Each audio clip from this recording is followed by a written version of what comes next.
Welcome back, Kings. Today we're diving back into Vinland Saga, as we see the Viking armies assist in French skirmishes and also invade England, as well as the long-awaited duel between Askeladd and Thorfinn. Let's get started. We begin with a brief history lesson, telling us in the 11th century, the invasion of the Danish army and the Vikings became more and more severe. But after several years, we reached a turning point in October. The king informs Floki that marching in winter hinders their forces, and he will allow them to rest for now to restore their spirits. Next summer, they will launch major offenses. Askeladd's Vikings head home, demoralized at the lack of loot they've pillaged this year. Bjorn reminds Askeladd that returning home with a lack of riches would be dire, and they've already raided all nearby prosperous villages. Askeladd confirms that their plan is simple. Move towards wherever the food is plentiful. We're then cut to a siege on a French fortress. The attackers attempt to get a battering ram through the gate, but the French defense are equipped with the advanced technology of crossbows, and massacre all men at the gate, forcing them to retreat. The defending troops celebrate their victory. Askeladd is spectating, and can smell the treasure sitting inside the fortress.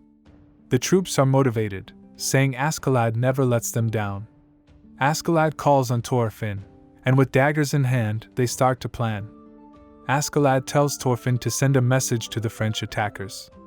Askeladd and his men will help them capture the fortress, and both armies will split the treasure. Thorfinn hesitates, and Askeladd asks what the problem is.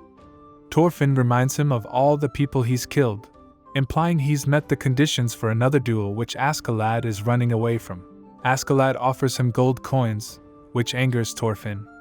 It's not money he wants, it's Askeladd's head. Askeladd says, "Fine, if you want to duel so bad, bring me the head of the defender's commander," and Thorfinn sets off immediately. Bjorn asks if the plan is wise, but Askeladd says it's not uncommon for messengers to be killed, and if they lose Thorfinn it's no big deal. Thorfinn arrives at the gate, and asks if anyone there can speak Norse. They don't understand what he's saying, and attempt to grab him, but Thorfinn denies this and asks again if anyone can speak Norse. They take him to their leader, and find a translator.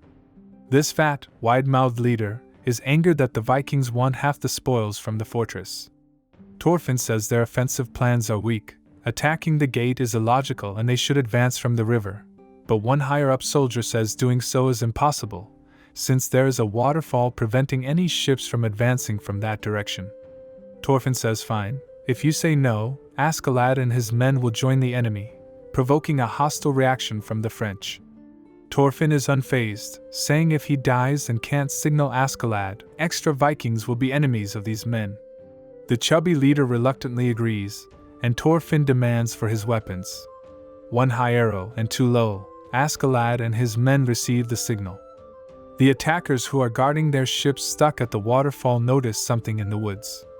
It's a dragon, and they're all terrified. The next morning, they prepare to attack again, but the chubby leader is being warned that the men spotted a dragon in the woods, and it's a bad omen to attack. The leader, referring to Thorfinn as Garson, asks where his men are, and before the translator can ask Thorfinn interrupts him and says just get the attack started already, fat ass. The leader may not understand, but he knows Thorfinn just insulted him. They begin the siege. Askeladd and his men realize the fighting has started and work double time, and Askeladd appears to be riding something, but it isn't a horse. The French defenses are as sturdy as ever, while Thorfinn asks the translator which one the enemy commander is. He points him out as the man on the wall with feathers on his helmet, and Thorfinn shoots off. Enraged at him running, the leader demands the men to shoot him, and they all miss as he brutally insults his men, who seem very unhappy with him being in command. Suddenly, a rumbling comes from the trees. Askeladd's men are running at full pace, along with the dragons spotted the night before. Suddenly, they emerge from the trees, with all men carrying and running with their warships. Askeladd is loving it, and Thorfinn wildly leaps over the moat and slams his daggers into the wall. The men fling their boats into the lake, and they begin to row around to the other entrance to the castle previously blocked by the waterfall. The French defenders could have never predicted such a thing, and the commander takes his crossbowmen elsewhere, and Thorfinn subtly scales the wall. Askeladd's men sail through to the castle, where the crossbowmen await their arrival. From a great distance, the arrows are still lethal, and only then do they realize the power of these weapons. However, their orders are interrupted by the sounds of their men dying. Thorfinn is on the wall, and the men are stunned at such a young boy being here. Askeladd's men wonder why they stopped firing, but Askeladd already knows. Thorfinn defeats one man, and walks forward menacingly, ready to take on the rest. One by one, he takes out multiple men, and makes very quick work of their commander. Unfortunately, the head falls into the moat, and Thorfinn is forced to dive in after it. Askeladd's men arrive in the fort, and begin terrorizing everyone. Due to their distraction, the French attackers are able to breach the gate as well. However, they enter to an unpredictable scenario. All the defending troops are practically already dead. The French leader laughs at their victory, saying the defenders were no match for the leader's omnipotent tactics. His higher-up informs him the captain was killed by the kid, and the leader says if they allow the Vikings to leave, they may become their enemies, and plots to have them killed also. They will attack the Vikings when they carry their ships back out of the water. Suddenly, a stressed soldier reports to the leader, the treasure house is not just missing 50% of the loot, it's completely empty. The Vikings took it all. Askeladd calls out to them, and dripped out to the max, he informs the French that they have split the loot 50-50. Victory, and the castle is all theirs, but the treasure all belongs to the Vikings. They plan to leave down the waterfall without Thorfinn, since he's probably dead anyway, but a head flies onto the boat and Thorfinn emerges.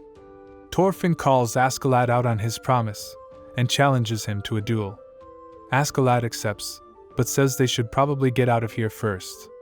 The dragon the men were scared of comes flying down the waterfall, and the Vikings finally head home.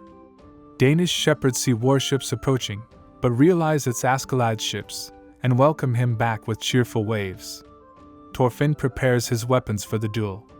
The men in the village are amazed at Askeladd's haul this year, and wonder if he's recruiting more men. Thorfinn barges past him, and demanding an apology, quickly changes his mind when he sees Thorfinn's glare. The women of the village celebrate Askeladd's return. Askeladd's uncle, who runs the village, is calculating each and every price for food and drink for his men. But Askeladd doesn't care and just says feed them everything, he'll pay in full. He asks his uncle to be an observer for a duel, and tells his uncle that he is incapable of handling his slave correctly, saying each person has a unique characteristic to be controlled, just like he's doing with Thorfinn. The crowd eagerly await the duel. The crowd admit Thorfinn looks capable, but still root for Askeladd mostly. With no objections to the duel, they begin. Askeladd realizes how much Thorfinn has matured, but before he can continue, Thorfinn rushes in, shocking both Askeladd and the crowd. He swings Thorfinn away, and while some believe Thorfinn was sent flying from Askeladd's swing, Bjorn corrects this, saying Thorfinn jumped back to reset the skirmish. Bjorn also realizes Thorfinn has grown tremendously. With advanced tactics, Thorfinn disarms Askeladd, but Askeladd is quick to react and Thorfinn must retreat. Askeladd also changes his tactics, from physical fighting to psychological warfare, and begins disrespecting Thorfinn's father's name. He pretends to not even remember his father, asking what his name was. Thoki? It's Thor's! Thorfinn shouts. But Askeladd says he can't even remember his father, asking if Thorfinn is sure Askeladd even killed him, before getting his name wrong again and calling him Thorl. He asks Thorfinn how he killed him, and says Thorfinn must be misremembering. It works, and Thorfinn is triggered, saying if they fought fair and square Askeladd would have been defeated, but he resorted to taking Thorfinn hostage like a coward. Askeladd says, "Oh, now I remember, he was the fool who sacrificed himself for his son." Thorfinn erupts, and charges Askeladd, disappointing Bjorn. Being too reckless, Askeladd easily grabs his arm and sweeps him, and says Thorfinn still has a lot to learn, before dislocating his shoulder and winning the duel, making Thorfinn pass out from the pain. He spares him, and tells Bjorn to pop his shoulder back into place, before saying he's hungry and ordering some mutton breast. The men are feasting in celebration. A man returns, saying Thorfinn didn't want to swap off from watch duty, likely due to the ship being his father's and feeling comfortable there. A young man approaches Askeladd and praises his duel, but asks if it's risky keeping Thorfinn around. But Askeladd confirms Thorfinn would never kill him outside a duel, demonstrating his psychological ability, something his uncle clearly lacks as he belittles and whips his slave for underperforming. Thorfinn is hallucinating on the boat, seeing his father. He asks if Thorfinn wants revenge, and says if he told Thorfinn to stop, he likely wouldn't listen. Thors isn't sure what to say, and reminds him that Thorfinn has no enemies, no one deserves to be hurt, and a true warrior needs no sword. A hand reaches out to Thorfinn, and he reflexively pulls his dagger on them, only to find it's the slave girl. She says she was sent to bring him food. She remains on the cold boat while Thorfinn eats, asking if he's a slave too. Thorfinn says he would never be a slave, and if he were, he would kill his captive and anyone else who stood in his way. She responds she could never kill, and even if she ran, she would only meet more war and slavery. Thorfinn responds, saying far to the west there's a warm, fertile land, where the arms of war and slavery can't reach, reciting Leif's words to him he was told as a child. Prince Canute, the king, and several bands of Danish Vikings including the Jomsviking, are preparing to set sail for a mass invasion of England. Sir Ragnar, Prince Canute's advisor, opposes bringing Canute due to his inexperience, but the king says as heir to the throne he must grow up eventually. The army sets sail, and upon arriving in England, the 5 largest towns were forced to surrender. They continued to advance south, steamrolling everything in their way. Their momentum finally came to a halt when they ran into London. Showing its great defense, Torquil throws an axe from the London Bridge, defeating several attackers at once. Torquil insults their attacks, and says the battle is only just beginning. That's all for this one, Kings. The war is finally getting started, and I can't wait to recap it all with you.